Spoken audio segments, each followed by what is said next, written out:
What is up, my peeps? Joshua Smith here with another GSD Mode podcast interview where every single week we interview top entrepreneurs, top real estate agents, and those that are out there dominating their space, that are getting shit done, that are living epic, amazing, I should say creating and living epic, amazing lives that, again, are dominating their space and have mastered their craft. So today, you guys, we got another badass guest on the show, a lady that I've actually known for some time now, and her real estate business has just massively exploded over the years, from her being an agent herself to now expanding into running a very successful team, stepping out of production, as well as now starting a very successful real estate agent coaching program in addition to that. So our guest today, you guys, is, again, real estate agent team leader, as well as a real estate coach out of Northern California, Krista Mashore, who also, her team is Homes by Krista. 2017, I don't know the 2018 numbers, but did 154 home sales in 2017 while doing all this other epic shit in addition to that. So stoked and honored to have my good friend Krista on the show. Hi, Josh. Thanks for having me. I'm excited. Yeah, no, this is awesome, man. It was kind of crazy. I think we'll talk about this before we hit the record button, but you know, I've been following you for a while, and you know, then we got connected for the podcast, but you know, then comes out we met and masterminded years ago, and it's insane how small of a world it is, you know. I think it was like 8 years ago. You were a baby back then, I think. We met, Josh, we were both at a mastermind. We were at a 5-star. We were doing the 5-star training. And my husband and Josh just hit it off, and he sat with us for those 2 or 3 days. And, you know, you were kicking butt back then. You're kicking butt today. Yeah. Well, the cool thing about real estate, right, is, so many agents get wrapped up in this, you know, this fear of, when the market shifts, you know, like everybody's got this, not everybody, but the majority have this mindset of a seller's market, appreciating market being a good market, right? And there's no such thing as a good or bad market. It's always good for somebody, you know, and you've been somebody that's been able to pivot, you know, right? It's, hey, when the market shifts and changes, and the one thing that we know, the only constant that we know that exists really in the universe is change, right? So as these changes happen, it's just identifying and adapting and identifying, like, whom is the market good for right now? And then let me go out there and target the same fundamentals that help me over here. Now just pivot that and you know, which we'll get deep into that. You know, because a lot of agents, I don't want to say it's fear, but there's a lot of curiosity about, you know, and talk of you know, market changes that may be happening in the next several years. So we'll definitely jump into that. But real quick, before we get into that and what you're doing today, I'm always intrigued in what led our guests down this path in the first place. Like what led you to entrepreneurship and real estate? Like, how did this journey start in the first place? Oh, well, I used to be a teacher. So I've got a master's degree in curriculum and instruction, and I was going to be a principal. And my little girl that you just actually saw right there, who's now graduating from high school, she ended up contracting spinal meningitis, and then she had kidney failure and multiple strokes. And so I ended up leaving my full-time teaching job to stay home and be a full-time mom. And my goal back then was to just kind of play real estate is what I was hoping to do. And after leaving my job and buying a new house with my husband at the time, I found out that he was having an affair on me, one of many affairs. And so I had to dive into real estate. So I ended up that first year selling 69 homes, my first year in the business. Again, with no intention of wanting to be a real estate agent. I wanted to be a mom. But I had no choice but to kind of, you know, stick to keep my kids safe was my goal. Keep them in the house, and keep them, you know, happy was my main objective. They were only 3, and Jalen and Kaylee were like 2.5 and 4.5 at the time. So it was pretty scary. But the market was, you know, it was good. And I just worked my butt to the bones and pushed, and then was doing great for a couple of years, and the market switched to foreclosure. So then, because I was studying the market so well, I kind of could tell something was happening. Started going to asset management companies and banks and picking up foreclosures. I worked with about 13 different asset management companies and banks, and was just doing awesome. My best year, I sold 169 houses, and that was just with me, an assistant, and a transaction coordinator. And then the market shifted again, and I went down to selling only 12 houses because all the foreclosures and short sales like almost went away overnight. And I was like, oh my God, I'm screwed. And then I just sort of transitioned my business and started focusing on treating every client as if it was $1 million listing, even though they were only around 200 to 300,000 back then. But I treated every property as though it was $1 million listing, and then was back up to over 100 homes a year within 12 months. So I've seen it all. Like I've seen it good, bad, ugly. And it's just a matter of adjusting. Yeah. So what year did you get in the business? It's been 17, almost 18 years in the business. So whatever the math is. Yeah, I know. So a couple follow-up questions, because 69 homes in your first year, I mean, that's freaking gnarly, right? I mean, it's, because if you think about it, when you get in this business, the hard thing in the beginning is, right? Like, it just takes so much time to build that momentum. It can take, 3 months if you're lucky, but 6 months for a lot of agents for the fruits to start paying off. Yeah. Right. So to do that kind of production in your first 12 months is so damn insane, and I know that I did it. It's like so funny. People ask me and I'm just like, honestly, it was such of a time in my life where I was just going through so much pain. I was going through the divorce and I always had to smile, but inside I was kind of dying, so to speak. I will tell you that I never stopped, meaning we had 50-50 custody back then. So when I didn't have my kids, I was like working from 6 in the morning until 9 o'clock at night. It was like that. And then when I had my kids, I was, still working normal hours and trying to be a mom. But I mean, at that time, I tried to be different than everyone else. So for example, if people were doing black and white flyers, I was doing 4-page color brochures, or they didn't have video back then, but I would take like CDs and put CDs on my signs with like 50 pictures on the CDs and my sticker on it. I mean, I just always try to be very different. I answered my phone every single time it rang. It would be Christmas Eve and I'd go show house or go on an appointment. Like, I never said no that year, right? Because I was in survival mode.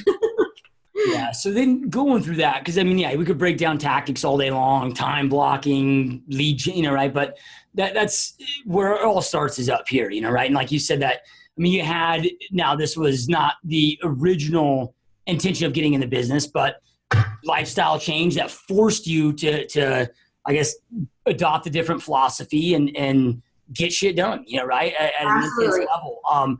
Now that you've reflected and observed, on this, and I know that you're huge into self-development and an amazing coach yourself. Have you been able to identify ways where, and I'm almost asking selfishly here, it's like, all right, like in my life, I never really cared about money, even though I was making money in real estate, until I lost everything and got myself in a bunch of debt. Yeah, right. Never really paid attention to my health. I lost it, became more of the obese, and then I had to get it back in, right, where not taking and shifting into that right mindset until that pain, like we're almost forced to. We have no other option. Yeah, right. And trying to get smarter and better at just getting myself to shift in there without having to experience the pain first. But as you reflect back on that, like, are there ways or things that you do now that you've learned from that to be able to tap into that without an unfortunate life experience happening, but that can tap you into that same insane get shit done mindset? That's a good question. So when you go through a lot of hard times, because everyone does, right? I would never know that you were obese and had those issues or had any health issues. And I think that people look at certain people that are doing well and they just think that they're lucky or they have it easy. And I mean, nobody would have ever guessed that I was going through hell. And I mean, I'm thin, but I was like anorexic skinny because I was depressed, going through all that because my family was destroyed. But you get to a point where I remember one day sitting in my kitchen, and it was my first Thanksgiving alone. And I had the girls with me, and there was a knock at the door, and I walked over to answer the door, and it was the new girlfriend picking up my daughters, driving my car. Like, literally, that doesn't even happen, right? Like, I'm going, what universe does that happen? And she left, and I was like drinking a bottle of wine, 10 in the morning, crying, sad, just like feeling sorry for myself. And I looked out in my backyard, and I realized you've got to get off your butt and you got to go. Like, you can sit here and feel sorry for yourself, or you can just take action, and you can decide to just kill it. So I looked in the backyard, and I said, within 12 months, I'm going to have like the most bitchin' backyard ever. I'm going to put a pool in there with a waterfall, awesome playground, and this is going to be a house of memories. And I mean, no, mind you, my bank accounts had been completely drained. And so it didn't really seem like that would happen, but I was taking no for an answer. So it's just a matter of like literally shifting your mindset, visualizing your end result where you want it to be, and just going, and then not letting fear stop you. Because I mean, I was scared to death. I mean, I was scared, but I invested in higher level coaching, even when I didn't have the money at that point. Right. And I invested in my business. I started doing, massive door knocking, getting flyers and postcards made, and just doing all the things that you do, even though I really have the means to, but I knew I needed to invest money to make money, and I knew I needed to keep my head right. So even like yesterday, I'll give you an example. I was having a crappy day, right? Steve and I were kind of fighting and whatever else. And so I just said to myself, nope, stop. Like you're done. No more negativity. Focus on your goals, change your mindset. And it's just a matter of telling yourself, you're going to do this. You are doing this. You in the present, it's happening, and just not letting yourself get into the funk. Yeah, no, love it. Powerful stuff. So then you talked about when the market started to shift and change, that you were studying the market. So you had a pulse on it. So you were able to see that transition. And for me, because we were both in the market at the same time, that's when we met during that time. Like I stumbled across my first short sale. I know we were getting ready to close.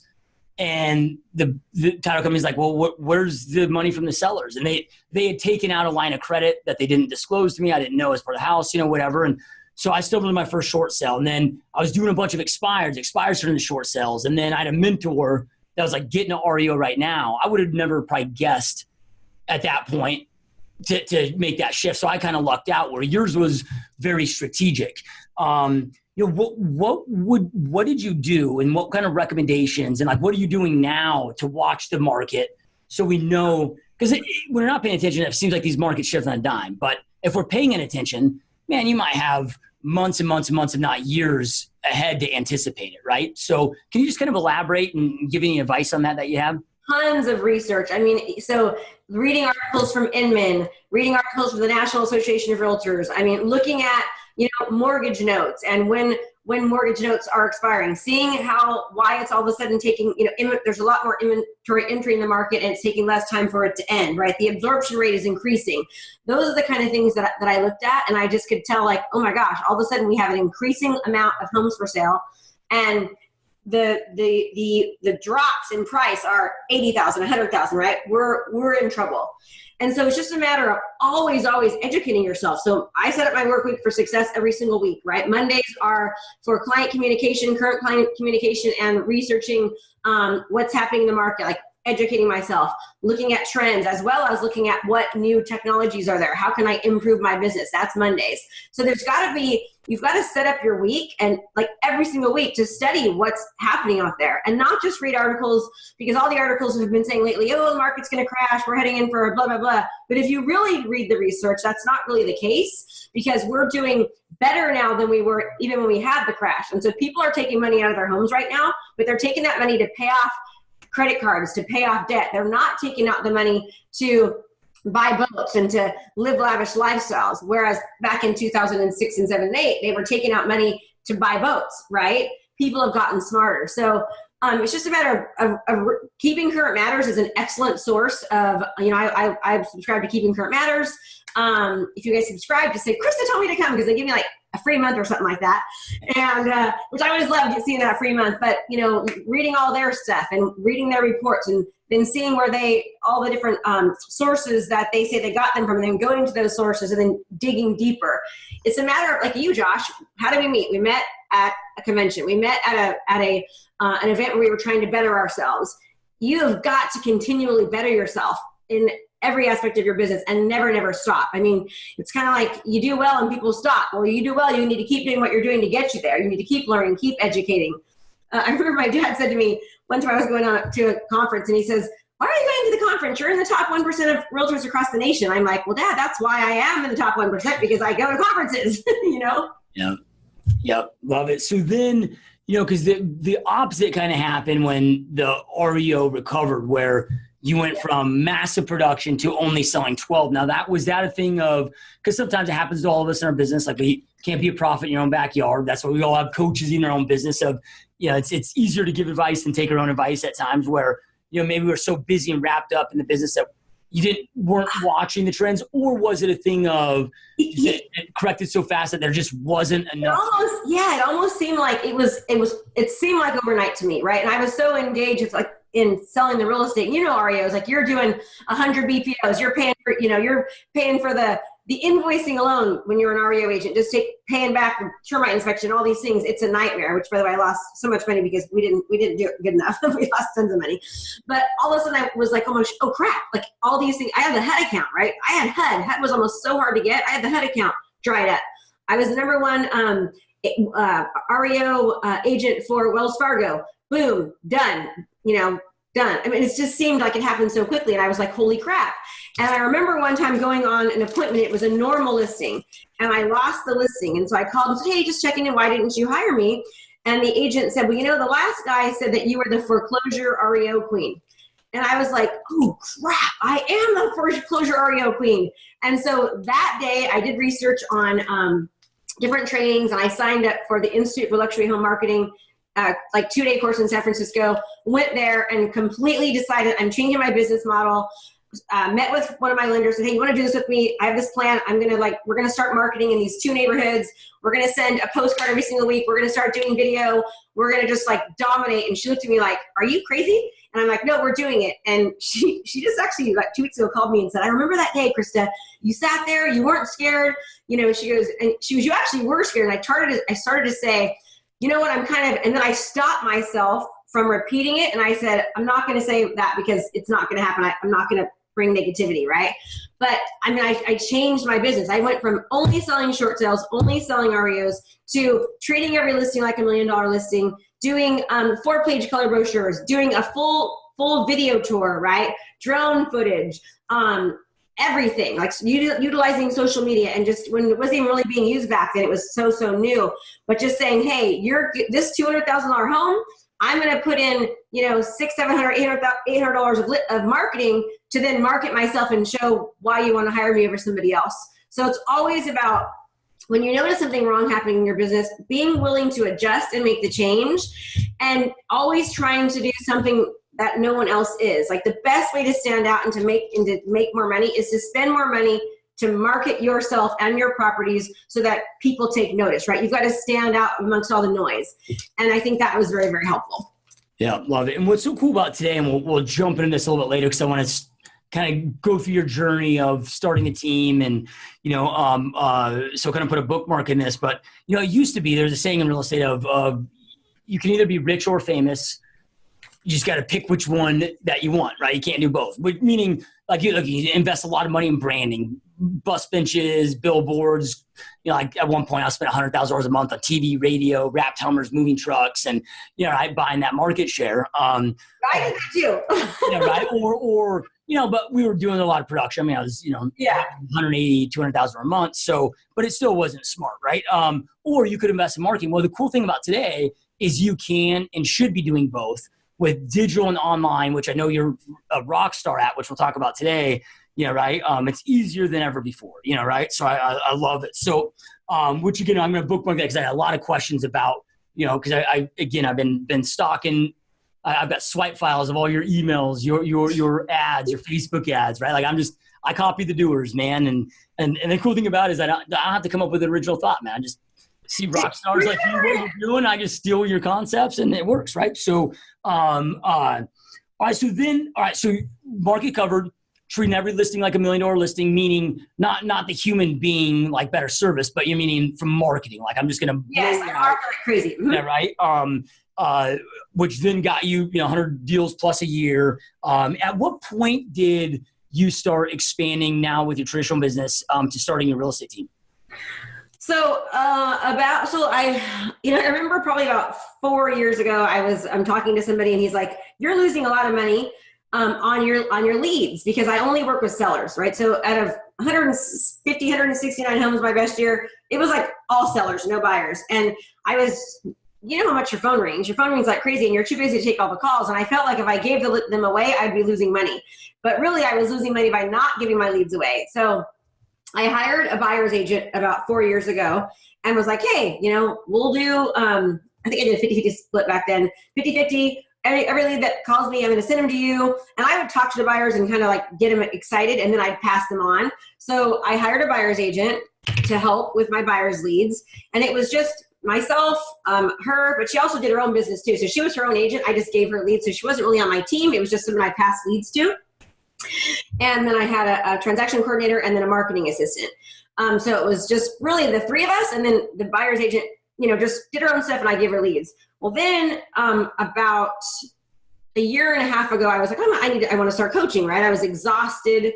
I realized that I hadn't really had a vacation in 17 years because I was working too much and my phone. And I remember one day I was driving and my husband was like, so my phone rang and, every time I'd be on the call for 10 minutes, I'd hang up and I'd have 15 like text messages and 2 voicemails. And I'm not even kidding. It was that busy.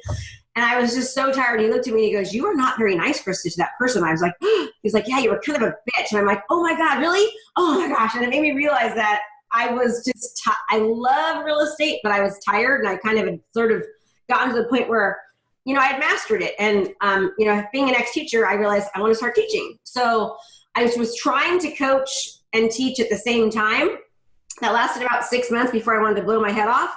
And then I called my brother about a year ago, and Kathy, who was working in my office as her own agent, and said, "Listen, I want to just really back off.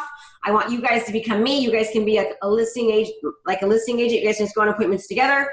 And I need to stop." And so about a year ago, I did that. And then it's really been difficult, I will say, the past year, having them, and then having, we hired another buyer's agent, because they weren't like, I got the systems down, but it's very difficult to get someone else to follow your systems, follow your processes. And you know how hard it is when you're leaving, because I wasn't really there to sort of manage them. So we went from selling 154 homes to 101 homes. So my production dropped about 33% because I wasn't really in the business. I was focusing on my coaching business, which we did really, really well. And now we're back up. So now we're this month we closed 13 deals. We closed 10 deals last month. So we're finally getting back to where we were, but it took me a good year to get them to listen and do all the things I tell them to do. They say, "Krista, you're like 3 people," which is not true, but. I love it. So, a question that I get all the time, and I always love when I have, rock star real estate entrepreneurs on the podcast that I'm interviewing that are also moms, right? Because I get a lot of questions from women that are, moms and they're I hate the word balance, but that, they want to create this amazing, successful real estate business, but they don't want to be that person that has the regret later in life. I mean, they want to be a great mom, be a great wife, be, great with the family, be, and when I get asked this question, it's like, look, and this is the issue with comparison, is it's careful when we're trying to compare ourselves to, like, we don't always know all the information. Like when I got into real estate, 23 years old, not married, no kids. By the time I started having kids and got married, like my business was doing very well, where my wife was able to stay at home full time. And so like I might grind 80 hours a week, but when I get home, right, we have a house cleaner, like I just play, like I spend as much time with my family as anybody, right. But I still am able to grind because I don't, my situation might be different just due to dumb luck and timing than others, right. But being somebody that was, single mom now, growing all of this, building this successful real estate business, and I've spent time with you and your husband, and, you guys have a great marriage, great relationship. I got remarried, by the way, so he's talking about the new husband. Not the old guy. not the first asshole. Steve now. Steve's an amazing human being. So, but like, and again, I hate the word balance, but maybe that is it. It's a good question. I mean, have for somebody that's asking that question.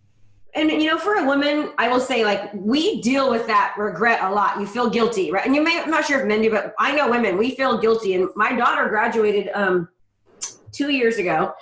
And I will tell you, I cried for about 4 months. Like, I'd been at a listing appointment and I'd start crying. I'd see pictures of their kids and I'd just be like, I'm a shitty mom because I've been working so much. And she always says, "Mom, you taught us how, to work hard, and you were always there when it counted." But I will say there were times, like I said, I hadn't had a vacation really in 17 years. I didn't realize it, but I'd be that person in Hawaii on the phone the entire time, right? I'd be that person, who would literally sneak out of bed at 3 a.m, because Hawaii time is like different than here. And I can get 6 hours worth of work done, sneak back into my hotel room at 9 a.m. and be like, "Hey babe, never left," kind of a deal. And then I'm on my phone all day. That was me. And if I got to a point where I just decided to say, you know what, I know I'm good enough. My skills are good enough. My marketing is good enough. People wanted me because I was different, right? I did things differently than every other agent. And so the last 3 years of me being in the business, while I was practicing, I rarely worked on weekends. I mean, very rarely. I'd only do it if somebody absolutely could not meet with me. And I tried to make my last appointment at 4:00 in the evening. So that way I'd be home by 6.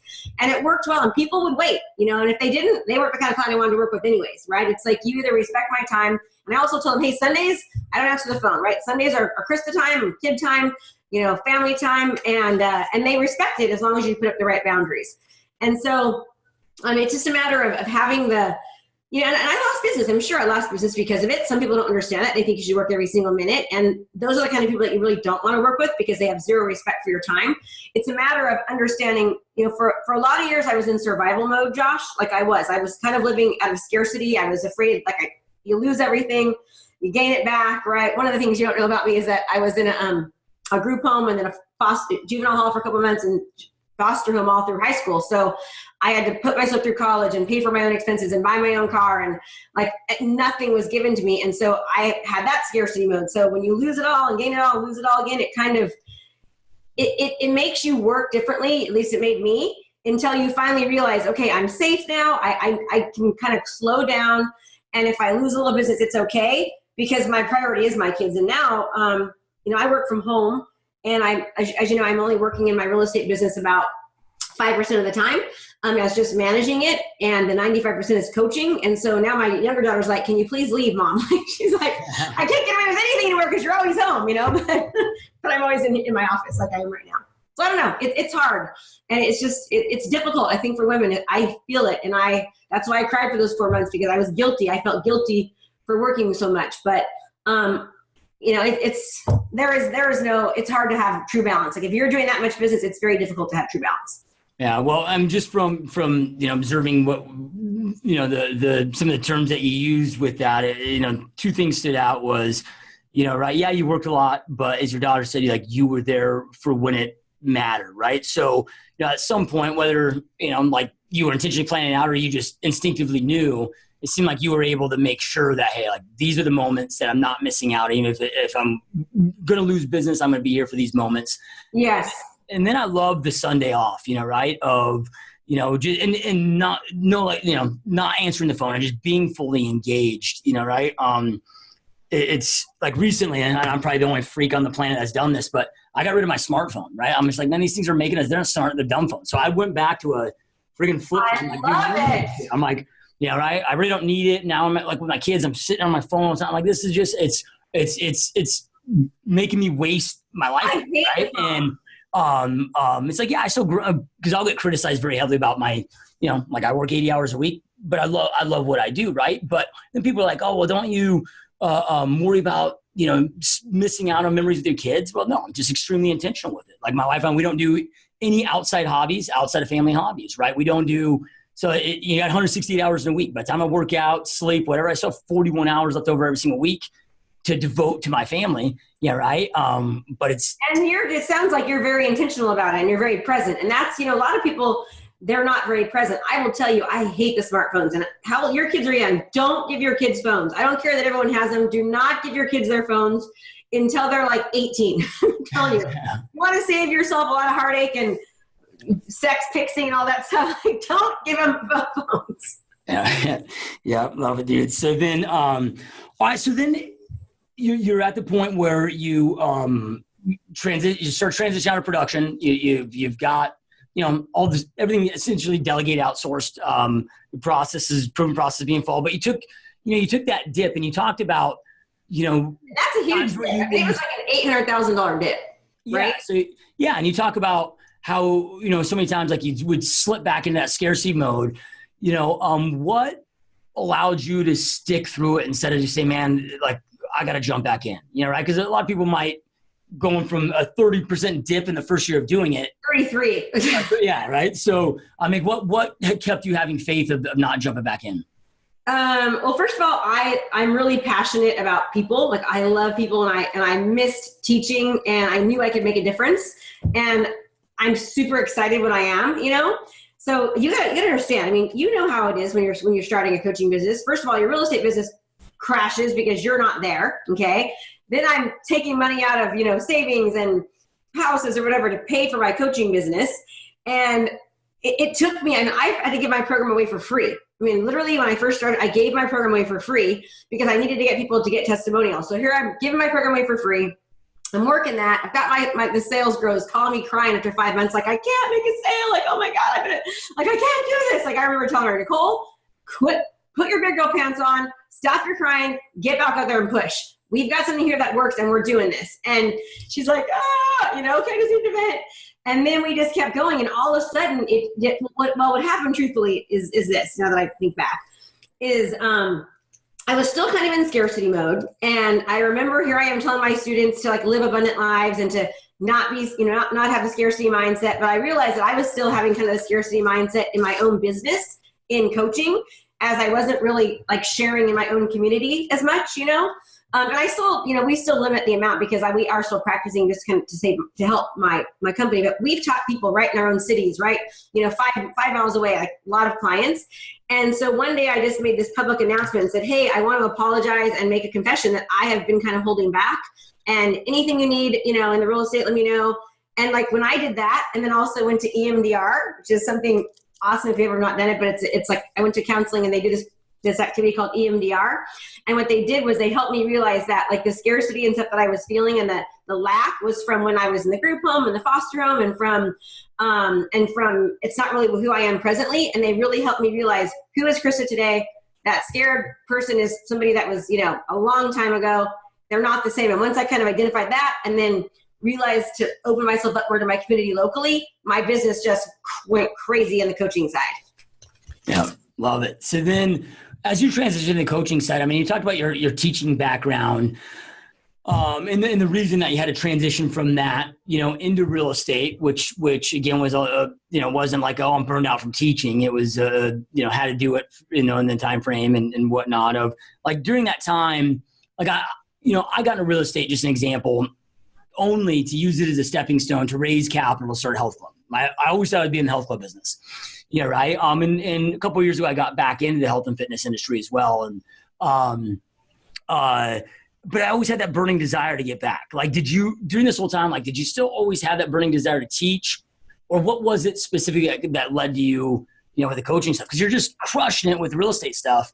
Yeah, right. I know, it was scary. Everybody was like, my mom and dad were like, what are you doing? You're going to stop. Are you on crack? And also the agents in my area were using it against me. Oh, Krista's coaching. You're not going to get her, blah, blah, blah.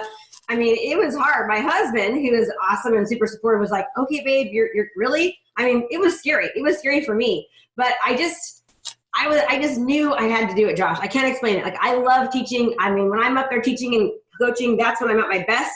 And I just had to do it. It was like my passion for people was outweighing the money. And I also was like, I'm going to do better. I'm going to do better at coaching. Like I'm going to make more money, make more of an impact, which is really, really important to me, reach more people, change more lives. And I just went for it. And it was crappy. I mean, 6 months, I lost a lot of money, paying $100,000 a month on staff and Facebook ads and, like sales calls that were never being converted. So it was not easy at all, but you just can't give up. If you don't ever stop with whatever you're doing, you can never fail. The only way that you can fail, and why most people fail, is because they give up 3 feet before gold. And let me give you an example of that. So 1 month we went from like making like $16,000 in that month for coaching, right? Now, mind you, when I was selling real estate, I was doing 10 times that. 1 month I did like $385,000, my best month ever in real estate. So to make $16,000 in coaching, I mean, it was a hit. But then like 2 months later, we were at like $250,000 in coaching, right? So had I stopped at that mark at that, month 4 or 5 or 6, whatever it was, I wouldn't have really quickly 2 months later gotten to the 250. And then that makes sense because I was 3 feet from gold. And most people are 3 feet from gold truly when they stop because they don't see the results and they don't understand that all the momentum from the months before are really what gets them to see what they do when they month 4, 5, and 6, when they stick around. And so I just didn't stop. That was it. I didn't stop. Yeah. So I'm curious with, just again, from my own, because we've had different strategies that we've employed, but our journeys have been pretty much identical. Yeah, right? You got into coaching a lot faster than I did, Josh. It's like, I knew you were. I didn't even realize it was you until one day I was going, I think that's the Josh I know. Well, see, my dream is like, I never thought I would get into coaching, right? Like when I was in the gym business, I absolutely hated personal training, but I loved running the operations side. I'm like, dude, I've showed you 6 times how to do the squat. You can't get it. Like, I don't know what the fuck's wrong with you. Like, so I never thought in a million years I would coach and mentor on the coaching side, the real estate side. But I think the difference is my true love and obsession for real estate, and the opportunities and life changing abilities and capabilities of this industry. But for me, it was when I started exiting from production about 5 years ago. 5 or 6 years ago, I just got bored, and I didn't know what to do with myself, right? Working 10, 20 hours a week. And before I was working 80, and I'm like, what do I do? And I remember that you were saying you weren't working a lot. I was like, God, how's he doing that? That's crazy. Yeah. So then, and the blessing that I had is my father owned and operated gyms, for 30 years when I was growing up. So, I grew up seeing back in operations of building sales teams, and my father would start a new gym and I would see how he'd build out the team and then go to the next. And that's what I also did in the health club business when I was in there was, a lot of the pre-sales, built the sales team, so really my whole life, I don't just built sales teams. Right. So, and learned the craft of delegation and got a lot of great coaching and training there. I was able to apply to real estate. But because of the accolades, that I had at that point, I just had, a dozen agents reaching out a week, just, hey, do you offer coaching? One day I just decided to say yes. And I'm glad I did. I was so close to just saying, fuck that, right. But it's been amazing. But then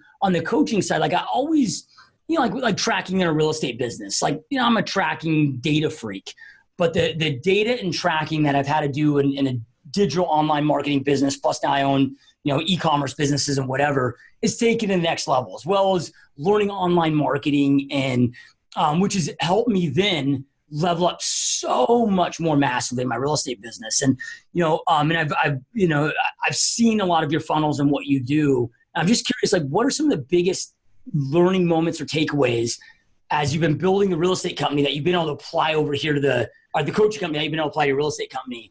That you've learned, or maybe there isn't any, I don't know. Oh no, it's the exact same strategy. So, about, I would say 4 or 5 years ago, I started heavily using video, right?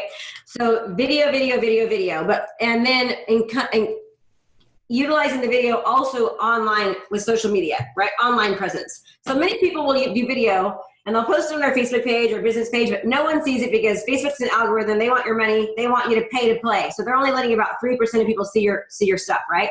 So if you're not running ads behind your videos or whatever you're doing, no one's even seeing your videos. So I started taking courses from like Nicholas Kuzmich and hiring Facebook specialists that really knew how to run ads. And I learned how to, run ads on Facebook and which objectives to use and create lookalike audiences. And we started utilizing that in our real estate industry first, right? So the idea was let everyone get to know me as the industry leader in real estate. So anything community or real estate related, I was the person everyone saw constantly because I was online. They saw my signs. They, just like you, I had billboards and trucks, and they're seeing me on the freeway. They're seeing my signs everywhere. They're seeing my postcards. They're seeing my videos on Facebook and on all these different platforms. And so that's how I became the industry leader again very quickly after I was down from 12. So then that's the exact same strategy I've used in coaching. But what most people will do is they will just, run an ad, sign here, click here, My strategy is send out information, content without ever asking anyone to do anything in return. Get them to know me, like me, and trust me. They'll come with me. And then once they've known me and I've broken down their barriers, then they're more likely to give me information. So you just send out free content. Then I wrote this book, Sell 100 Homes a Year. So then we put them through the book funnel, right? And then once they've read the book, and which I gave away every strategy in the world in there, you could read that book and it'll give you so much information. So then they see the book and go, wow, that's a lot. I want to learn how to utilize social media. I want to learn how to create ads. I want to learn how to do video and how to properly distribute it. And I know I'm going to need help. Okay. So then we now teach them that. So it's the video strategy accompanied with social media and having an online presence. Right now, you absolutely should be on Facebook and Instagram. Instagram now is even almost outweighing Facebook. And you should absolutely start being on Google and YouTube. So I know I'm saying a lot here, but we're seeing a decline in the use of Facebook. It's increasing in Instagram. Now Google, like pay-per-click and all that, like every single person watching this, you should own your own URL, right? KristaMashore.com or, joshuasmith.com. You should own KristaMashoreReviews.com. You want to be able to own these sites so that when people look up and research you, that you're showing up on the top. Now, Google is more affordable than Facebook, right? Because people have left Google, they're going to Facebook. But if you do the math, like we're finding now that we're just starting ads on Google, because it's underutilized. However, people are going to Google to do searches, right? Think about when you go to Google, you're saying you're not going to Facebook for searches. On Facebook, you're there to be, to be educated. To be entertained, right? You're going to look at your friends' pictures and all that. When you're going on Google, you're going there to search information, to find something out, to compare and contrast. That's what you're doing on Google. So you really want to be on those sites. And locally, it's not hard to do. You're never going to be able to beat Zillow and all that because it's impossible, but you can start to show up for your own name. And when people start seeing you online, via Facebook and via Instagram, then they go online to see you on Google. For you to do pay-per-click with your name is very, very affordable. So you want to be showing up where people are looking. And that's the biggest mistake, is that agents now are still utilizing the same kind of techniques and strategies, right? They're still doing open houses. They're still cold calling. They're still door knocking. Whereas I teach my students, hey, we don't teach that. Like, we teach something completely opposite. We teach you how to show up as the community disruptor, the community leader, utilizing video, social media, and having an online presence, because that's where buyers and sellers are going. Yep. Couldn't agree more. And the cool thing about it is it sounds so overwhelming when people are like, well, I gotta Instagram, YouTube, whatever. But like, I'll get asked all the time, like, man, aren't you so afraid of, if Facebook goes away or somebody replaces them? Yeah. Right. And my answer is always no. Like, Facebook is just a medium where eyeballs are, right? I've mastered marketing strategy, which if Amazon takes over, bam, it's just all the media. What I did showing up in mailboxes, or like, it's all radio, TV, it's all the same shit, right? It's just where the eyeballs are, and you just are able to pivot with your message. Now, one thing that I am curious about, though, is, because with Zillow and like, even when I'm looking at homes, I don't even want to get the MLS anymore because Zillow is so damn good. But, it's almost impossible to find out area information and lifestyle. It's easy to find homes, but impossible, right, with that or other pertinent information. So when you're running like a Google pay-per-click ad, is it like kind of the, old, more standard where driving your website, have a forced registration, or is this something where it's a content-based marketing where you talked about before, where you're warming them up first before you ask for the opt-in? Absolutely. So we utilize the reach objective first. So the basic strategy is utilizing the reach objective first. Then after that, going to brand awareness objective on Facebook, not asking them to do anything in return. We're not asking them to click or join. We're just saying, hey, here's seller tips or 3 costly mistakes from the buyer. And then we retarget to people. So in other words, if somebody's watching a video on 7 essentials when selling, and we can see that they've watched 25% or more, then we can retarget more videos to them on selling, right? Like, hey, 6 things that you must never do when you're selling, or whatever else. And then you take them over to like a CMA request. And then when they ask for a CMA request, they're more likely to actually fill the information out and give you the information because they've already gotten to know you. And so that's why you don't just say, let me just do a CMA request, right? No, you want to start with warming them up and giving them information. Then you've established yourself as the expert. So kind of like some quick video tips, right? When you're doing a video, you don't want to say, hi, I'm Krista with Homes by Krista. Well, boom, you have 3 seconds. They've already gotten off your page. So the first thing that they've already clicked off your video. You want to be like, did you know that the market is crazy hot right now for sellers? Boom, right? You're giving them a reason to want to watch. If you want to know about selling, here's 3 things that you need to think about. So you're disrupting them, right? You're disrupting them. Then you're saying, okay, now I've disrupted you. I've caught your attention. Now let me tell you what this video is going to be about. Then you've got to say, okay, great. Now, I'm Krista with Homes by Krista, and I've sold over 2,000 homes in my career. So then you're giving them a reason to want to watch you, right? Now that you've caught their attention, you've told them why they should be watching. Now you're saying why they should be listening to you, right? Give them a reason to want to listen to you. So now you're saying, hey, I'm the authority because, hey, I'm Krista. I've sold over 2,000 homes a year, 2,000 homes in my career. Or, hey, just last month alone, I sold 13 houses or whatever it might be. Or you've got to somehow get them to realize they want to keep watching you and listening to you because you are the authority, right? Then once you've done that, you want to say, emotionally get in touch with them. So, man, I get it. I remember selling my house. It's very, very scary, right? So now you're logically getting them. Now you're emotionally getting them. and you're letting them know that you understand how they feel, right? So they're saying, I get it. When I went to sell my house, it was the scariest thing ever. And here's the mistakes that I made, or here's the mistakes that I've seen. And then you teach really, really shortly, and then you ask them to make a call to action. Like, here's the call to action. Download my guide, or it's I'm just watching you, okay? Depending on where they're at in your funnel, if that makes sense. So that's like a really good video strategy to kind of sort of follow when you're doing videos. And again, when you first start, the biggest problem people have, Josh, is that they just do it 1 or 2 times and they stop. They do it 1 or 2 times and they stop. You've got to do it consistently. What we're finding in our program is that, and we actually just extended the length of our program because we know it's taking more time.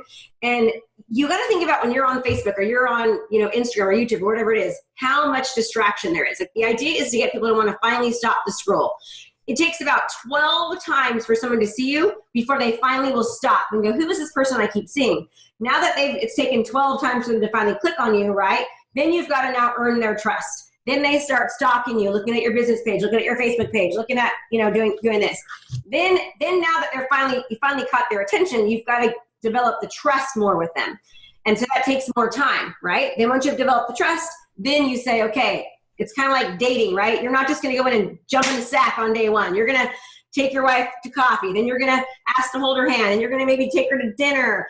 Then you're going to take her for cocktails. Then you're going to be like going in for the hunt, the kill. You're not jumping in bed on day one. That's like later on. So it's the same kind of philosophy. Yeah, love it. So then one other thing that you said, well, let me just back up for a second. I find, and I don't know, I mean, you're the specialist in this in your programs around this. So you work with more people and probably understand the blocks way more than I would on this. But, it just, even when I was getting into video content creation, probably around the same time you did, right? 2012, 13, whatever. It was like, man, like, it wasn't getting in front of the camera that was my concern, or doing the video. It was, like, what do I talk about? Right? And for me, and I'm always just telling people, like, dude, like, don't try to come up with the content yourself. You don't have to, like, go into Flipboard, get relevant articles, right? Know your client, what, right? But, like, just read a dope article on something about, hey, the top 3 trending, home decoration ideas by the 2019 summer or whatever, right?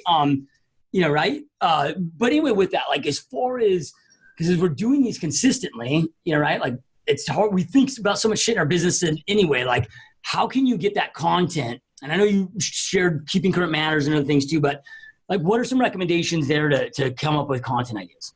So think about, like, the biggest objections that you get. What are the most questions that you're asked, right? Like, as an agent, you think you know everything, or you do know everything, but you assume that your buyers and sellers know everything. So I'll give you an example. I just I sat on my home about a week and a half ago for our seller funnel that we're working on, and I went through this process of a seller, right? Like, what does a seller think about? They start to think about selling, and then they think about, what do they need to do to fix their house up, right? How long is it going to take their house to sell? What happens once they go into contract? What are contingencies? How much deposit do they need? Should they do inspections before and after? What should they fix or shouldn't they fix? Like, you think about all the questions that you get asked, and then kind of go over a timeline. So I just sat there, spent about a day, and I wrote out 15 video scripts from, like, in order of what a seller would think. And I just wrote the scripts out, boom, called my videographer, put those on the teleprompter, and hashed them out. Now I can take those videos and I can put them on YouTube, put them on Facebook, do a long form Facebook, put them on my website via blog. That helps me with search engine optimization, right? On locally, okay? You can take a little small part of that video and you do a quick Instagram ad. You can take that and do a quote card. I mean, just from one video, you get 7 pieces of content if you're utilizing it correctly. So it's a matter of, instead of me going and doing an open house, I'd rather spend that time researching content, creating content that I can then repurpose. So if you just go to Google, Josh, and you type in selling your house on your own or whatever, Google's going to automatically show you the 5 most commonly typed in terms. So you can take those 5 most commonly typed in terms and do a video on it, right? Write content up. You then can go at the very bottom of Google and it says recent researches or other related searches, and you can do videos on all of the other related searches. So you know what you're doing. Why are contingencies? What are contingencies? Why do you need them? Why does the seller need them? Why does the buyer need them? How long should they be? Just with one thing alone, you can really break that apart into a 4 or 5 mini series. So take a term like contingencies. Okay. That's your main thing. Now let's take contingencies and let's say, okay, how can I make this into content? Okay. Think about contingencies. How long are they? Okay. Who do they protect as a buyer? Who do they protect as a seller? What happens if you remove contingencies? I mean, we can go on and on just about contingencies and make up a video about just contingencies. Go through your contract, go through the process. You've got so much content, you don't even know what to do with it. I need to stand up to my legs. It's just a matter of once you start, it's just a matter of doing it. And don't worry about being perfect. Everybody has an iPhone, right? Y'all got an iPhone. Get an iPhone, get a good tripod, or make sure you have a stabilizer, and just go. Be perfectly imperfect, but just do it. And don't worry about how you look. Like, I used to have super long hair. Okay, my hair was long, it was blonde. My husband loves blonde stripper hair. Like, the more blonde and stripper hair your hair is, like, Steve is loving you, right? Well, my hair was starting to fall out because I have extensions. I had extensions for so many years, and so now I'm like mousy brown short hair. And I have had a really hard time over the past year feeling confident on my videos. Like, I don't feel the same, but I just do it anyways. And if you're worried about how you look, that's how you look. Like, if you don't like how you look on video, then you just don't like how you look, because that is how you look. So it's a matter of just telling yourself, I've got this. I'm a rock star. People love me. I love doing video. Do the Superman pose and just hit record and just go. Yeah, no, I love it. And then, I don't know if you've ever gone online and checked out a company called iOgrapher. But they're, dude, like for your iPhone, for iPads, like they create, essentially it's all live streaming equipment for it, where like, dude, like you get let's just say a newer version of an iPad, plop it in here, it hooks to the tripod, it's got all the boom mics, there's wide angle lenses that you can clip on for like $100. You can have, I need to look into that. iOgrapher. Yep. Like I, and then O, and then iOgrapher. Right. Okay. So, I've got about $100,000 of film equipment, and cameras that we spent, almost 10 grand on between the lenses, whatever. And, you're shooting from the new iPads or a new like iPhone X with lens, dude, like you can't tell the difference. No. Like anybody can do this for $100 and then just creating the content. So, yeah.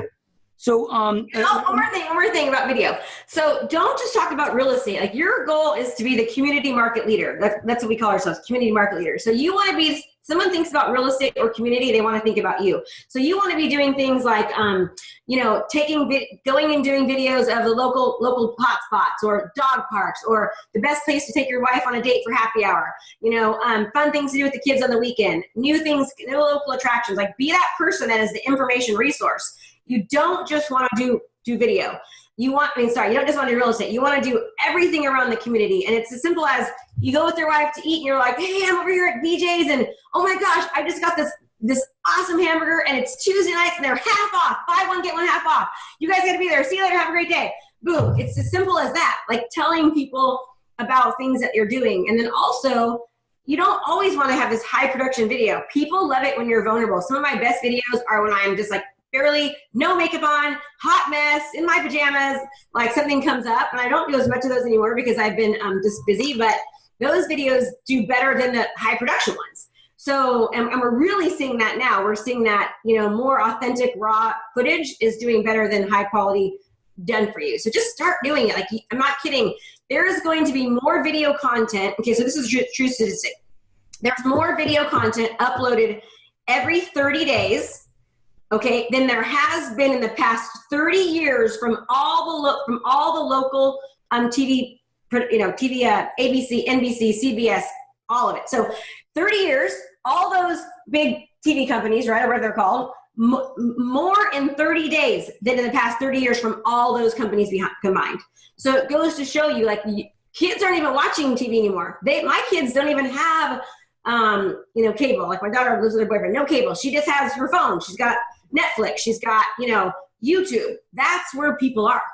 Yeah. Yeah. I was just speaking, with some people on Facebook that work for Facebook on the ad management level, and they're saying that 100 hours or 100 million hours of video content watched, not uploaded, but watched every single day on Facebook right now. Which is great. Do you know that you can, so think about this, when you do a video, right? and you upload it through Ads Manager account, you run an ad on Facebook, you can see how much time is being watched. So like we'll see that our videos for real estate, like they're getting 100 hours, 102 hours, 180 hours. You can actually see how much time people are watching your videos. So then you take that video and go, hey, Mr. Seller, here's why you hire me. So we actually are able to reach 100,000, 102,000 people in your city, right? And here it shows that just on this one real estate video alone, we had 207 hours of people watching it. Do you know how many open houses I'd have to do to get that many hours, Mr. Seller?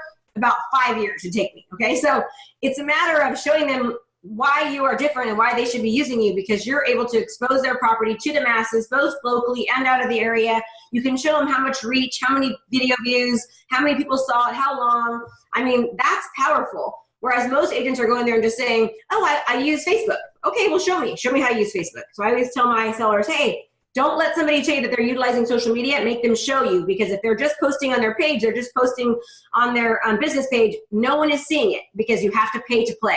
And then you can show them the difference of, here's my videos, here's how much reach we get, how much video views we get, here's my competitors. We properly know how to utilize social media, which is where 99% of buyers are going.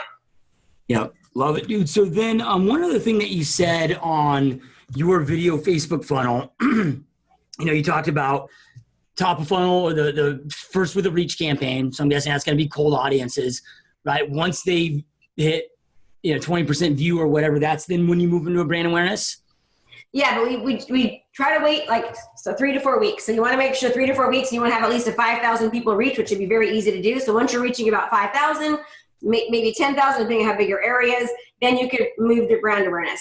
Then from brand awareness, you go to video views objective, then to the traffic objective. So you change your objective, but you always want to continue to go back and forth. So you want to go back to reach, back to brand awareness, back to, right? You want to use the same video and change the objective, because sometimes I'm trying to get people to just see me. Sometimes I'm trying to get people to want to actually watch my videos. So for example, with Facebook, if you say, hey, I want people to watch my videos, you're going to choose the video views objective, which means that Facebook's algorithm is going to be putting people towards that have more of a tendency to watch videos, right? If you use the traffic objective or the lead gen objective, then traffic means, hey, you want them to click on your website, or you're taking them away from Facebook, right? Lead gen objective means I want them to fill something out. But again, they're more likely to fill something out and give you what you want utilizing the lead gen objective in Facebook once you've generated their trust and breaking down their barriers, which is why you use the reach and the brand awareness. Yeah, and there's, I mean, it's it's a full-time job just to learn and stay on top of Facebook, right? With all this stuff. But it's like brand awareness, right? Like one of the uniqueness there is the ad recall lift. Right? And pretty soon, I mean, now they're working on with the ad recall lift where you can add that to a custom audience, which I think will be a game changer. But for those that listen to know what that is, 24 hours after they saw your ad, they will ask them, hey, do you remember seeing this ad? Yeah, right. Boom. And when they click the yes, that shows your ad recall lift. And you can get 20% ad recall lift, right? Where you spend like 8 cents to people that click that they remember seeing your shit. Yeah. But another thing to think about too, Josh, is that these social media sites are very, very powerful. And just like Josh said, they change all the time, right? So you've got to make sure that you're studying it enough to know when they make the change, how to be able to overcome it. So for example, because of all of the they're worried about the, sex and gender and all these kind of age discrimination, right? So they're taking away a lot of those features. So come January, they're also taking away the ability to be able to ping on a map. So that's what's so powerful right now. However, if you're able to take your email list, or you're able to go to a company like Cole Realty Resource, where you can download email addresses and phone numbers from a specific location, right? Very geo-targeted. Then you can take those email addresses, upload them into Facebook, create your custom audience, and then create lookalike audiences based upon that. So you're knowing that you're reaching people that are more hyper local. That's a really good thing when I'm talking about making sure you're educating yourself and knowing what's happening. So we know what Facebook's going to be doing in January. They've told us, right? They've put their bylaws out and said what they're doing. So now it's a matter of making sure that we're protecting ourselves, so when that change happens, that we've already been able to combat it. Does that make sense? Yep. Another reason why it's so important to make sure you're educating yourself about what you're doing. Yeah, and I mean, this stuff is so powerful. And this isn't just about social media. It's any type of let's just say lead gen or funnel that you're going to follow is, all right, Facebook is a medium, open houses is a medium. I mean, those are all tactics, right? Tactics will never create success unless they're backed by strategy. Yeah, I see so many people like, I'll go through out there and dump in a Facebook ad, but they don't know who their ideal client is. They don't know who the customer is. They don't know the pain and pleasure. They don't know how to target. They don't know how to move in and out of audiences. So no wonder this shit doesn't work for them, right? So, Exactly. and here's what I love about it is, like we can go out there and spend all this time trying to learn this stuff ourselves, right? But the ultimate hack and what the only thing I've ever gotten right in my whole entire career of real estate is, I just go to the person that's crushing it. Like let them, for example, I'll let you spend all the damn time figuring this stuff out, right? Then I'll just jump in your course and learn it and not, right? And then I can just execute, right? So, people sometimes be like, dude, how did you, create that new business and you're doing, 7 figures in the first 12 months of this new business? I'm like, dude, I don't fucking waste time. I identify who is the best mofo, at that strategy. I find out what they're doing and I just copy it step by step, and it's the ultimate hack. So, with that being said, because we're both such believers in coaching and learning great strategy, especially from the doers, because what I love about this too is not only are you a coach, this is also stuff that you are doing. You have your own sandbox, and I no longer, I know there's always exceptions to the rules, but I no longer am willing to take a risk. And I just kind of have this code where anybody that hasn't done or isn't still in the trenches and creating the results that I want to create, I choose to not learn from them. And there's so very few of coaches like you in our space that, right? Maybe they used Facebook ads 3 years ago to build their business, and then now they create an agency and, but they're detached from their own business. So you're proving this stuff in your business first. Absolutely. We test everything first. Well, and not everything. Some of it we'll pull out at the same time with our students, but I've been doing Facebook ads for years, right? And so we know what's working and what's not working, and we don't teach what's not working, but we also are really on top of the changes. Honestly, we're experts at it. We've tried to hire other people to run our ads for us. They just don't do as well of a job because they don't know the psychology of a buyer or seller. They don't know that it's so different and that's why you come to strategy, right? Anybody can tell them to run your ads for you, but they don't understand that most businesses are looking for the client right now. Whereas we know that our ideal buyer and seller is going to be 3, 6, 12 months out. So it's a totally different strategy than just working with somebody. And that's why most people, they fail. And they don't have very good lead nurture systems. And if you're utilizing Facebook and social media correctly, you're inadvertently prospecting because the buyer and seller ideal client, when you're lead nurturing them all the time because they continue to see you over and over and over again. So that way when they are ready, they're like, oh my God, I've been seeing you forever. Oh, let's call her. She's the person that's the expert. But yeah, we're masters at it. We've been doing it really, really well. It's the same strategy that we've done to, pull over 500 clients into our coaching program in the past, I'll say 18 months, but really it's been almost the past just 12 because we sucked really bad at first. We was like that bleeding heart, Well, it is crazy. I'll tell you. And this is where people have to be careful with, you jump on and let's just say you're going to go learn Facebook ads from, whoever the, shit is and, that you see that, there's some gurus out there that are like, whoever the fuck it is, right? Well, here's the difference though, right? Is what creates success in my e-commerce business, right? I have a supplement company, e-commerce, is massively different than my coaching program, which is massively different than my real estate program or my actual real estate business, right? Lead ads, as far as when we're ready to ask for opt-ins, lead ads crush it, right? Where lead ads is it's e-commerce.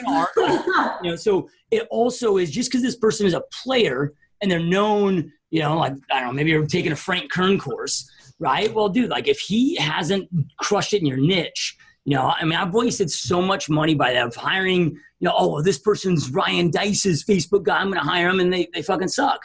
Right? It wasn't that they suck. They're brilliant at Ryan Dice's digital marketing platform, but they don't know, real estate. So I've found like you got to be really careful with that. You got to make.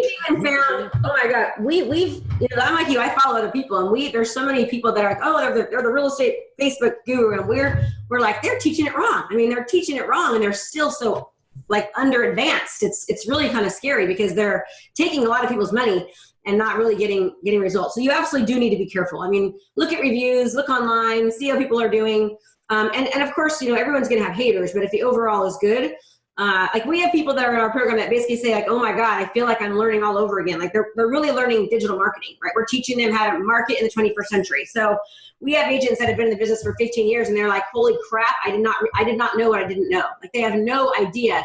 So like for me, I've got coached before for real estate coaches way back when, but I'm always in coaching, but it's not real estate coaches because I've mastered real estate, right? I'm getting coached by leadership coaching and digital marketing strategists, right? Those are the people that I'm hiring. So they're different, and those are the strategies that we teach. Like I just paid $34,000 to a company that is going to be helping me with my Google SEO, and I'm going to learn from them and then do it on our own, and we'll start incorporating that into our training. So we're always getting pulling out our checkbook, right? We're always paying to learn because I know that if I pay money, I'll get there faster. I want to learn from someone that's done it, made mistakes, and I want to take the fast track.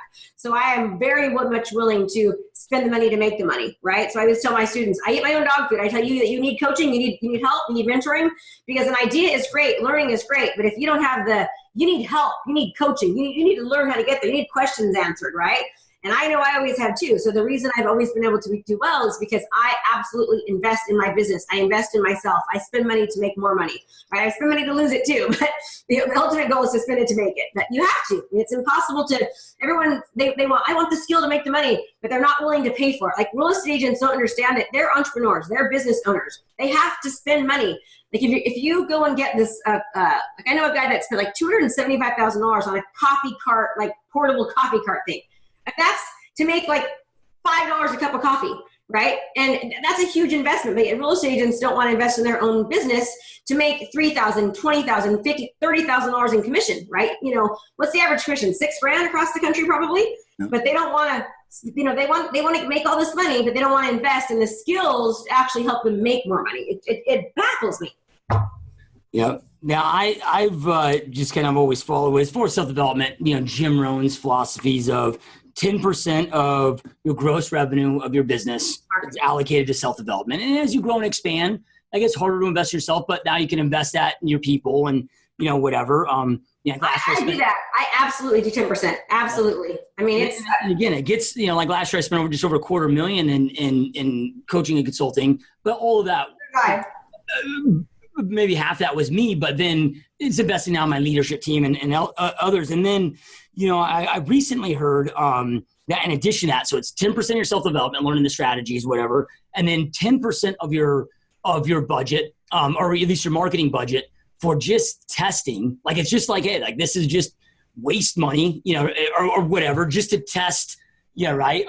With that, I mean, do you have, because a lot of this is testing and tweaking. Oh yeah. We test everything. It's a matter of, you know, running the same ad, changing out the picture, changing out a word, but you got to be careful you're testing, because most people will test and they'll just go, oh, I'm going to change everything. You got to just change one thing, tweak one thing. It might be the color of the font. It might be, you know, a word in there. It might be the picture. You don't change the color of the font, the wording, and the picture. That's not testing. Testing is, let me change one thing and tweak one thing until it starts to work right. And then it will work right for a while, and then it will stop. So you've got to then tweak it again. We have, like right now I've got, you know, I can't even tell you how many ads I have for the coaching business, but I have 10 ads right now for my real estate business, just video ads of me going out, right now. I get this question asked a lot is, how much money do you spend on Facebook marketing, right? And so what I do is every single property that I have, we list a minimum of $200 ad spend for every property that we list. But in addition to that, for every video that we do, community video, niche video, or like market a pick real estate video, we have a marketing budget behind that. Usually it's around $200, but we try to do, the goal is to do like three videos a week. Like to really, really be successful, I believe you should do a minimum of 2 niche videos per month. Okay, niche videos, and niching on anything is the best way for you to make more money, because you'll show up in Google when people do searches. So don't feel like if you niche that you're going to lose money. You'll just make more in that niche, but people will still call you for everything else. Then do 1 real estate related video, 1 community video, like a week. If you could do that a week, you're crushing it, right? But if not, you want to at least be getting, you know, 4 or 5, 6 videos out there a month, maybe 2 niche, 2 community, 2 real estate. If you did that, like just 6 a month, you'd crush it. In time, it takes time, right? Like by month 4 or 5 of consistently doing that, you will absolutely start to see, oh my God, I see you everywhere. I see you everywhere. And then you kind of start to get this little celebrity type status going on, because people they feel like it's weird, but it happens, and we see that happening with all type of markets, whether you're a brand new agent, medium-sized agent, an agent with tons of experience, this will work for you. If you're somebody who lives in a small town, it works. Somebody who lives in a big town, it works. It's just a matter of, utilizing the strategy properly.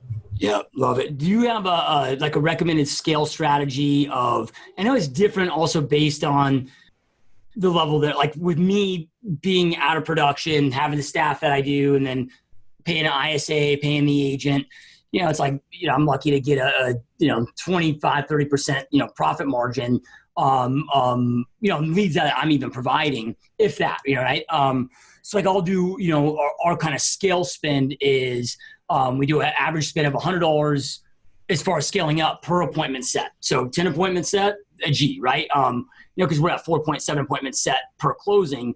Now, my average commission after all said and done, paying ISA, paying the other agent, whatever, is like $1,800, right? So it ends up spending like $242 to make $1,800, right? So we're at 47 leads, to one closing. But do you have any kind of like a recommended, because you talked about the front end of getting the name out there, but then like, hey, start with this budget, stick with it until, like, don't touch it until you start seeing X return, and then there to scale? So how much money do you want to make, right? How many clients do you want to work with? It's kind of like what Russell Brunson says. If you put $1 in and get $4 out, you want to put in a lot more dollars, right? So as you start to see your business improve, and and you will see it, within a couple months, then it's like, okay, oh my God, I'm seeing this difference. So let me just continue to put more in. The more you put in, the more reach you're going to have, the more people are going to see you. So, and I don't have like a number to scale, I'll tell you, but we just have a certain how much we're spending per video. And there are certain ads that you don't want to stop running. Like you should be having I wouldn't use this verbiage anymore because it's played out, but like a what's my home worth at, right? It doesn't stop running. You should be having, a virtual seller seminar running all the time, right? You should be having a buyer funnel running. Those kind of ads and videos you want to continue to run, but as they start to kind of get old, just change the picture, change the first 15 seconds of the video to grab someone's attention, and then the rest of it goes well. You can even do like one video and just change the first 10 seconds so that you're reaching different audiences, right? Somebody goes, oh, that's me, right? Are you a first-time buyer thinking about buying? Boom, right? Are you ready to downsize? You need to buy your downsizing. Just change the first 15 seconds of the video to be reaching somebody else's, attention, and then keep the rest of the video playing. That's a great strategy to use with all of your ads that you're running. Yep, love it. So then, I had a question and I just lost it. So it'll come back though. Do people really watch all we could geek out about this all day long, right? This is such a passion and an obsession for both of us. But with all of this, where with your coaching program, like where's the best place to go to learn more about it? And I don't know if you still offer it or not, but a couple months ago I jumped on one of your is a in-depth free training webinar that was epic about this. I also downloaded your book. Like I said, I've been stalking you for a long time now. So there's a lot of free resources that people can start with if, they're maybe not at a point to start or afford coaching yet at this point with that. But can you just fill us in on best places to go, where to go, what all that looks like? Yeah, so what I'll do is I'll offer a free copy of, if I can give a code, if you can put it on the podcast, you can download a free copy of the book.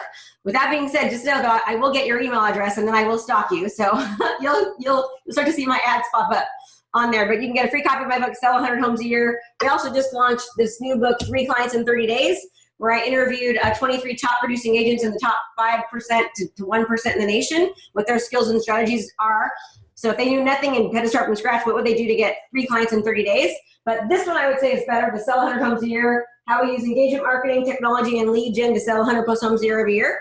But what I'll do is you can go to KristaMashore.com and you can get information about me there. So KristaMashore.com, and then I will give you, Josh, a texting code where people can text to get a free copy of my book that you can put on in the notes section. If people really listen this long, this is long.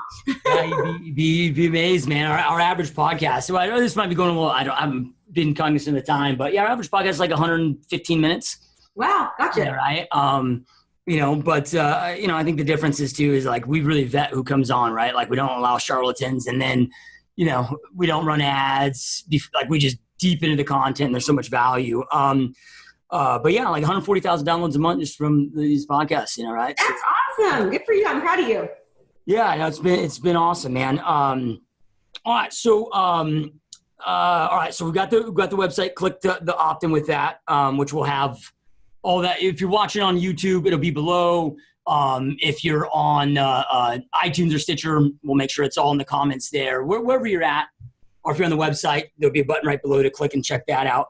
And then as far as, here, one important thing, because I love that you said, okay, hey, I'm going to follow up and stalk you, right? One thing I found with real estate agents, which is kind of comical and it's kind of ironic, is I always thought like we get resistance with buyers and sellers.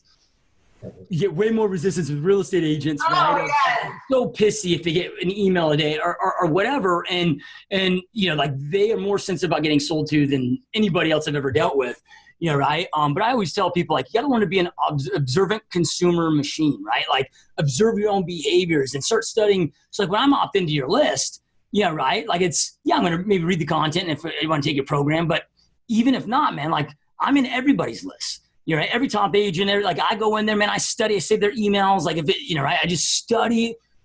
So when you're seeing those emails, don't get pissy, right? Or opt out, like study them, be a student. Well, it's funny because I've had some students say, you were stalking me so well, it made me realize that I want you to teach me how to do that. Right. And teaching it on a local level is so much easier than doing it on a national level. Right. I mean, if we can do it nationally, if I can, show up on someone's page that's in Alaska, imagine teaching someone to do it locally. It's totally different, easier, more affordable, everything. But yeah, you're right. But the reason why you're so successful, Josh, is because you're willing to do that. You're willing to study people. You're willing to, like you've brought that up so many times, right? And that's exactly why you do so well. Yeah, R&D, rip off and duplicate, man. Right? So I'm not smart enough to figure any of this stuff out. I'm just smart enough to find people and steal their shit. I'm a good pirate. All right. So one last question before we wrap up here.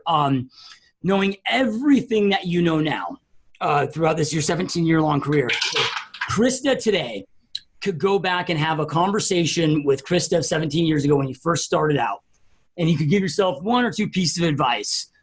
Knowing everything you know now, what would that conversation look like and those pieces of advice be? It would be to start utilizing video as soon as possible. And adapt to technology. Like don't let your fear hold you back. Like, let me give you a good example. I've been using video for like probably 4 or 5 years. And I wanted to start coaching 4 or 5 years ago. I went to classes and I was going to coach and I was going to teach agents how to utilize video, right? Had I not let my fear or trying to be perfect or whatever else 4 or 5 years ago, I would have started doing the coaching 4 or 5 years ago, I would be eons ahead of where I'm at right now, because now more people are talking about it. And it's like back then I was like blue ocean, man. No one was doing it, but I waited. And so don't wait. Like, you want to have leverage. For you to be able to succeed, you've got to have leverage before somebody else is. So the best time to be starting this is when no one else is doing it in your area. No one else is utilizing drone photography. No one else is doing video home tours. No one else is doing videos about their city or about, buying and selling. That's when you want to jump in there and go, oh man, I'm attacking, because at first people will be like, who the hell is this person? What are they doing? Blah, blah, blah. But then they're going to be like, who is this person? Oh my God. Like, they're crushing it. And so you want to be there first. So don't let your fear hold you back. Be willing to invest in yourself. Be willing to, because you have to, there's such a cost associated with lack of knowledge and of being second. I do this thing with my students where I say, you need to learn to love taking money. Like, for me, I'm not afraid to sell to people, because I know that when I'm selling to them, I'm helping them, right? I almost feel like I'm doing a disservice if I'm not selling, because I know that if they actually do what I train them, they're consistent about it, which is the biggest thing, and they don't give up before they see the results, I know I can help get them results. So I love taking people's money. So I do this thing where I'm like, okay, you love money, right? You love money. So I'll sit there in front of 5 people and I go, do you love money? And here I am, I'm holding $100 bill, right? I love money. And it takes them like freaking forever to realize they take it. So the first person gets $100. Then I do it again, and it's with $20, right? And it still takes them a little bit of time. Then they realize, oh, the next person gets 10, then 5, then 1. Well, the person that acted first got $100. The second person got $20, right? So that they got 5 times as less. That means the first person got 5 times the amount of money and to be able to take that to the next level. Then we went from $20 to $10, right? They got, does that make sense? So, or 20 times more. My point is like, don't be afraid to act. You've got to act. Like people that are fearful are stuck because they're still in their comfort zone. They're not making, they know they need to, but they're scared, right? They're afraid of whatever. And I've made plenty of screwed up decisions. I've made plenty of bad investments, and I've made some amazing ones, like hiring, Russell Brunson, like ClickFunnels. I mean, it was awesome to do that. And it was a huge investment, right? 25 grand each time. So I've paid him a lot of money, but it's worth it because now I've been able to achieve what I couldn't have without him. But I wish I would have started when I first thought of it, right? I wish I would have started when I went to those trainings and learned. I waited like 2.5 years. And in that 2.5 years, I lost tons of leverage because now there's more people in my space. Like I should have been like you, Josh, 5 years ago doing it. Now, it used to be like when you and I first got started in this game, and really up in just the last couple of years, it was like, look, man, if you were a great real estate agent, worked your ass off, and you also were a great entrepreneur, treat your business as a business, you'd go out there and be a mega producer. My belief system is today that's just the ante. We haven't seen that lag measure yet, but it's coming very soon where that is just the new ante to scrape by. Right? In addition to that, if you want to be a top producer, it's like you got to master systems, processes, automation, and technology. When I say technology, it's not about, you don't need to know how to code, but you need to know how to utilize technology inside your business. And then from there, everybody better get damn good at digital marketing and you talked about, like becoming your own influencer for marketing, right? And there's billions and billions and billions being thrown out in other industries, and it's the key to it. And would you agree with that of yes, that being the combination now today of the new mega producer? Absolutely. It's essential. Like you can't, if you want to become recession proof, discount broker proof, Zillow proof, Redfin proof, you've got to dominate. You have to have a value add. You have to be doing what everyone else isn't willing to do. It isn't a matter anymore of, oh, I think I should. It's essential. It's essential. You have to, or you will become existent, right? You're going to become like, what's the statistic? How often agents leave? That's not good. But it's going to get even harder, I think, as time goes on. Yep. Love it. Couldn't agree more. And you guys that are watching and listening, I highly recommend to click the below link, go check out Krista's website, as well as highly consider jumping into her program. She's the only one that I'm aware of in this space, in the real estate niche industry that has this type of high level training. But just like her and I just talked about, if we don't adopt this skill sets now, like you're not going to make it. You're just going to survive and you're not going to be able to thrive. So this is more important than ever. And as I always say when I end every single podcast, you guys, information without implementation is truly the start of delusion. Information isn't power. It's taking action on the information that you learn, taking massive action on it that allows you to have the power in your world to create the life that you truly want and deserve. And Krista shared so many amazing pieces of advice with you today. Don't waste it and not take action. Make sure you execute on something that you learned today and go out there and, again, create the life and business that you want. Thank you so much for watching and listening. Krista, I know we went long here. I know your time's so valuable. It's such an honor to have you on, and this has been an amazing time. So I truly appreciate you and all the amazing impact that you're having on this industry. I really appreciate you having me on. It was awesome. And I'm so happy to see how successful you are. You're crushing it. Good job. You as well. All right, you guys. We'll see you next time. Peace. Bye.